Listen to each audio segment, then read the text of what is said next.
আমন্ত্রণ বিশ্ব বাংলায়, সঙ্গে আছি আমি শাহিনুর সাথী। শুরুতে সংবাদ শিরোনাম। মালয়েশিয়ার জোহর রাজ্যে বাংলাদেশি সহ 105 অবৈধ অভিবাসী আটক, নির্মাণ কাজের এলাকায় অভিযানে কাগজপত্র যাচাইয়ের পর ব্যবস্থা। ভূমধ্যসাগর পাড়ি দেওয়ার সময় তিউনিসিয়া উপকূলে জোড়া নৌকাডুবির ঘটনায় 27 অভিবাসন প্রত্যাশীর মৃত্যু, 83 জনকে জীবিত উদ্ধার। এবং আবুধাবির মুসাফফরে গড়ে উঠেছে বাংলা বাজার, ক্রেতা বিক্রেতা অধিকাংশই স্বদেশী, কর্মহীন ও স্বল্প আয়ের প্রবাসীদের জন্য অতিরিক্ত আয়ের উৎস।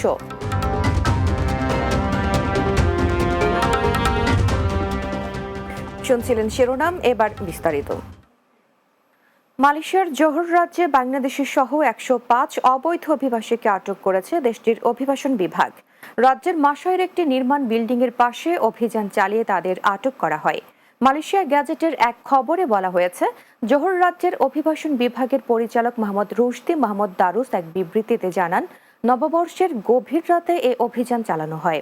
অভিযানে মোট 454 জন বিদেশি এবং স্থানীয় নাগরিকদের কাগজপত্র পরীক্ষার পর তাদের মধ্য থেকে 105 জন অবৈধ অভিবাসীকে আটক করা হয়।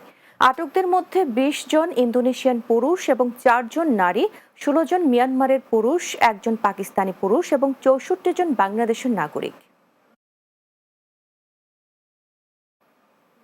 ভূমধ্যসাগর পাড়ি দিয়ে ইউরোপে যাওয়ার পথে তিউনিসিয়ার মধ্যাঞ্চলে উপকূলের কাছে জোড়া নৌকাডুবির ঘটনায় অন্তত 27 অভিবাসন প্রত্যাশী নিহত হয়েছেন। এই ঘটনায় ডুবে যাওয়া নৌকার আরও অন্তত 83 জনকে উদ্ধার করা হয়েছে। তিউনিসিয়ার একজন বেসামরিক প্রতিরক্ষা কর্মকর্তা ফরাসি বার্তা সংস্থা এএফপিকে এই তথ্য জানিয়েছেন। দেশটির স্প্যাক্স শহরের বেসামরিক প্রতিরক্ষা বাহিনীর প্রধান জেদ সিদির জানিয়েছেন, তিউনিসিয়ার কেরকেনা দ্বীপপুঞ্জ থেকে অভিবাসীদের মরদেহ উদ্ধার করা হয়। এ সময় জীবিত উদ্ধার করা হয় 83 জনকে। তাদের সবার গন্তব্য ছিল ইউরোপ। অন্যদিকে তিউনিসিয়ার জাতীয় উপকূলরক্ষী বাহিনীর তথ্য অনুযায়ী জোড়া নৌকাডুবির ঘটনায় সম্ভাব্য নিখোঁজ যাত্রীদের সন্ধানে এখনও তল্লাশি অভিযান চলছে। বাংলাদেশের গ্রামের হাট বাজারের আদলে গড়ে উঠেছে আবুধাবির মুসাফফর বাংলা বাজার। বিশাল এলাকা জুড়ে এই বাজারের ক্রেতা ও বিক্রেতা অধিকাংশই বাংলাদেশি, তবে পাকিস্তানি সহ অন্যান্য দেশের প্রবাসীরাও কম নয়। প্রবাসীরা বলছেন, সাপ্তাহিক এই বাংলা বাজারটি কর্মহীন ও স্বল্প আয়ের প্রবাসীদের জন্য অতিরিক্ত আয়ের উৎস। আবুধাবি প্রতিনিধি এম আব্দুল মান্নানের পাঠানো তথ্যছবিতে আরো জানাচ্ছেন মাহমুদ রুবেল। আবুধাবির শিল্পনগরী মুসাফফর 43 নম্বর সানাইয়ার বিশাল এলাকা জুড়ে প্রবাসীদের বাংলা বাজার। বাজারের শুরুটা বাংলাদেশিরা করেছিল বলে বাজারটি বাংলা বাজার নামে বেশ পরিচিত। তবে পাকিস্তানি সহ অন্যান্য দেশের প্রবাসীরাও কম নয়।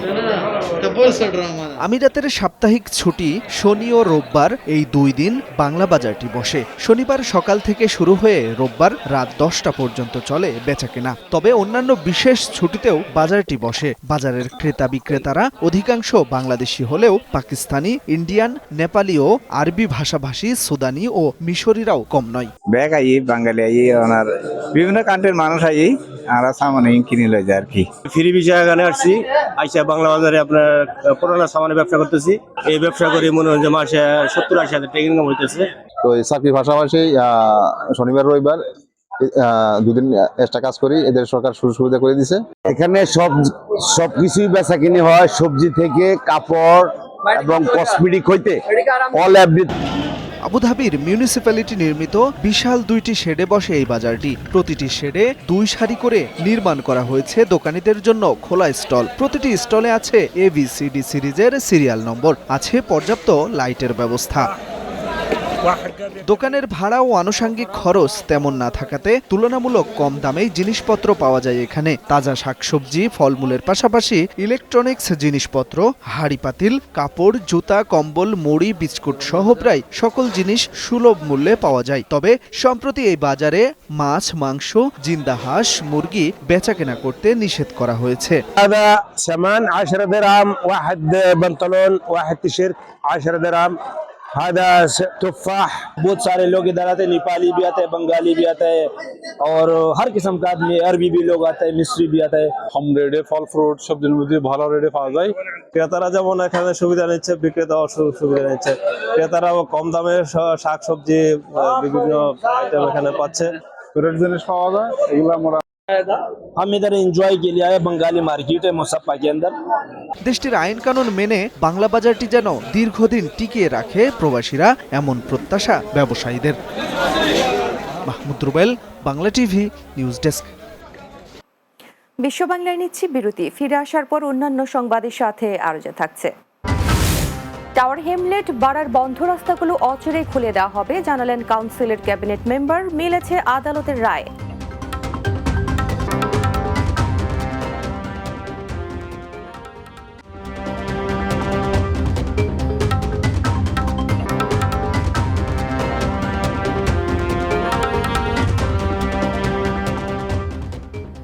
বিরতির পর বিশ্ব বাংলায় স্বাগত আরো একবার।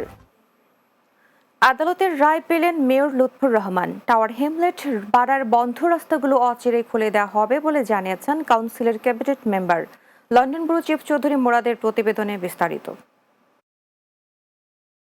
টাওয়ার হ্যামলেট কাউন্সিলের পূর্ববর্তী অ্যাডমিনিস্ট্রেশন টাওয়ার হ্যামলেটসের বিভিন্ন এলাকার রাস্তা বন্ধ করে দিয়েছিল। দীর্ঘ আইনি লড়াইয়ের পর নির্বাহী মেয়র লুৎফর রহমান আদালতের মাধ্যমে সে রাস্তাগুলো খুলে দেওয়ার জন্য আদালতের অনুমোদন পেয়েছেন। আমার ওয়ার্ডের মাঝে টু অফ দ্য মেইন এলটিএন যেটা রাস্তাঘাট বন্ধ করা আমার ওয়ার্ডও আছিল। একটা আছিল বাউন্ডারি স্ট্রিটও আর আরেকটা হইল গিয়া around Gossi Street and Jesus Street. Old Breton Green Road আরেকটা। We welcome the decision by the judge that it believes that the council has done no wrong in making sure that the mayor has his executive powers to remove the LTNs through further consultation. এই অনুমোদন পাওয়ার পরবর্তীতে housing cabinet member এবং কাউন্সিলের environment cabinet member শাফি আহমদ এবং কবির আহমদ বিষয়টি তুলে ধরলেন মিডিয়ার মাধ্যমে। This is a welcoming initiative and we welcome the judge's opinion. Mayor Lutfur Rahman and Aspire যে manifesto আছে, যে pledges সকল আছিল, আমরা এই pledgeর মধ্যে one of the pledges was to open the roads that were closed by the previous administration through the lower traffic neighborhood scheme. আমরা প্রচুর লোক আছেন ক্যাম্পিং করেন, তারা এরিয়া হলো হামাইতা পারেন না, হামাইলেই 60 পাউন্ড ফাইন, 120 পাউন্ড ফাইন। গাড়ি হল বা ইমার্জেন্সি সার্ভিস ভেহিকল হল তারা তুকাইয়া ফাইনাল লোকেশন জিপিএসে এটা পিক আপ করে না, যারা ডাইরেক্ট ইম্প্যাক্ট হয়েছে এটাই। এর মাধ্যমে টাওয়ার হ্যামলেটস কাউন্সিলের বাসিন্দারা যে বাধাগ্রস্ত হতেন চলাচলে, অ্যাম্বুলেন্স এবং চিকিৎসা সেবা গ্রহণে, আজকে এই রাস্তাগুলো খুলে দেওয়ার আদালতের অনুমোদনে লুৎফর রহমানের ক্যাবিনেট মেম্বাররাও সহযোগিতায় এগিয়ে আসবেন এমনই প্রত্যাশা রেখেছেন পাড়ার বাসিন্দারা। টাওয়ার হ্যামলেট কাউন্সিলের হল থেকে Chowdhury Morad, Bangla TV news, London. নানা আয়োজনে খ্রিস্টীয় নতুন বছরকে স্বাগত জানিয়েছেন কুয়েত প্রবাসী বাংলাদেশি সংবাদকর্মীরা। কুয়েত প্রতিনিধি আহজুবেদ জানান, বাংলাদেশ প্রেস ক্লাব কুয়েতের উদ্যোগে কুয়েত সিটিতে অবস্থিত সংগঠনটির অস্থায়ী কার্যালয়ে এই আয়োজন করা হয়। এতে উপস্থিত ছিলেন প্রেস ক্লাবের সভাপতি মঈনউদ্দিন সরকার সুমন, সাংবাদিক নেতা আল আমিন রানা, সাদিক রিপন, মহসিন পারভেজ, আহাদ আম্বিয়া খোকন, মহসিন পারভেজ, নাসরিন আক্তার মৌসুমী, মোশাররফ হোসেন, আলাল আহমদ, জাহিদ হোসেন জনি ও কাউসার আহমদ বিহন সহ অনেকে।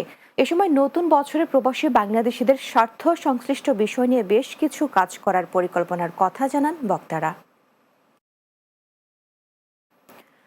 ফ্রান্সের প্রাচীনতম সংগঠন বরিশাল বিভাগীয় কমিউনিটির পূর্ণাঙ্গ কমিটি ঘোষণা করা হয়েছে। ফ্রান্স প্রতিনিধি রাসেল আহমদ জানান, 2019 সালের কার্যকরী সদস্যদের প্রত্যক্ষ ভোটের মাধ্যমে সভাপতি হিসেবে ওবায়দুল ইসলাম রিয়াদ এবং মোহাম্মদ মুস্তফা কামালকে সাধারণ সম্পাদক নির্বাচিত করা হয়।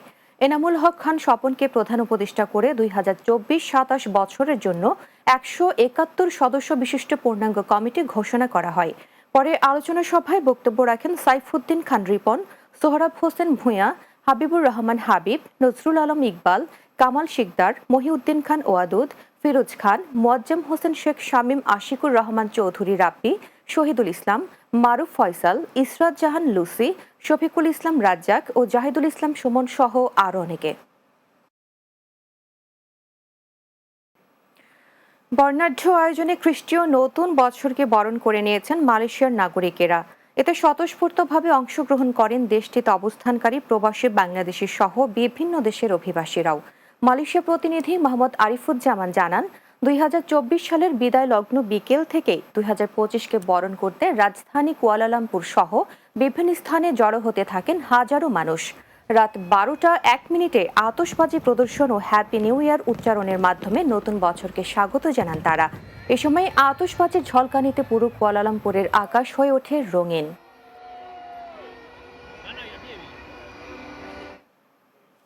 শেষ করব বিশ্ব বাংলা, যাবার আগে শিরোনামগুলো আরও একবার।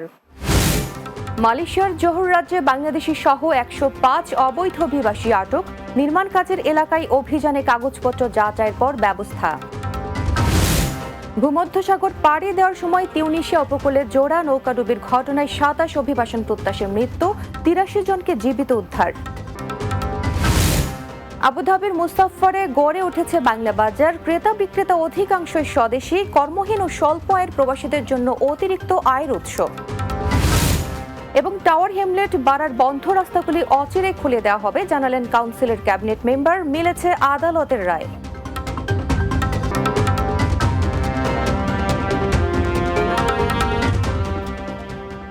দর্শক, এই ছিল বিশ্ব বাংলায়। এতক্ষণ সঙ্গে থাকার জন্য ধন্যবাদ সবাইকে।